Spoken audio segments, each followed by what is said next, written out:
اور جب ابراہیم نے اللہ سے عرض کیا کہ اے پروردگار مجھے دکھا کہ تو مردوں کو کیوں کر زندہ کرے گا، اللہ نے فرمایا کیا تم نے اس بات کا یقین نہیں کیا؟ انہوں نے کہا کیوں نہیں، لیکن میں دیکھنا اس لیے چاہتا ہوں کہ میرا دل اطمینان کامل حاصل کر لے۔ فرمایا کہ 4 پرندے لے لو، پھر ان کو اپنے سے ہلا لو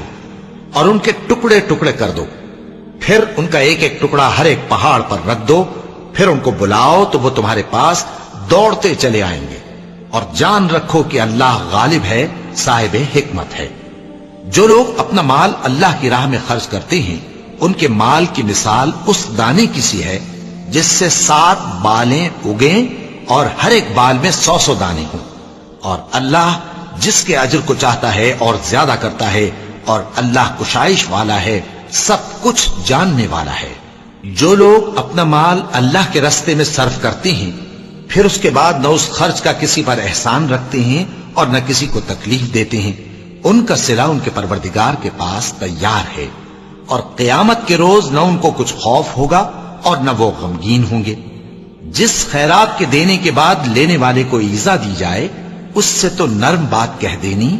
اور درگزر کرنا بہتر ہے، اور اللہ بے نیاز ہے، بردبار ہے۔ مومنوں، اپنے صدقات و خیرات احسان رکھنے اور ایذا دینے سے اس شخص کی طرح برباد نہ کر دینا جو لوگوں کو دکھاوے کے لیے مال خرچ کرتا ہے اور اللہ اور روز آخر پر ایمان نہیں رکھتا، تو اس کے مال کی مثال اس چٹان کی سی ہے جس پر تھوڑی سی مٹی پڑی ہو اور اس پر زور کا مے برس کر اسے صاف کر ڈالے۔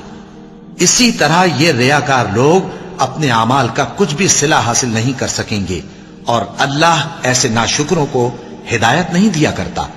اور جو لوگ اللہ کی خوشنودی حاصل کرنے کے لیے اور خلوص نیت سے اپنا مال خرچ کرتے ہیں ان کی مثال ایک باغ کی سی ہے جو اونچی جگہ پر واقع ہو، جب اس پر زور کا مے پڑے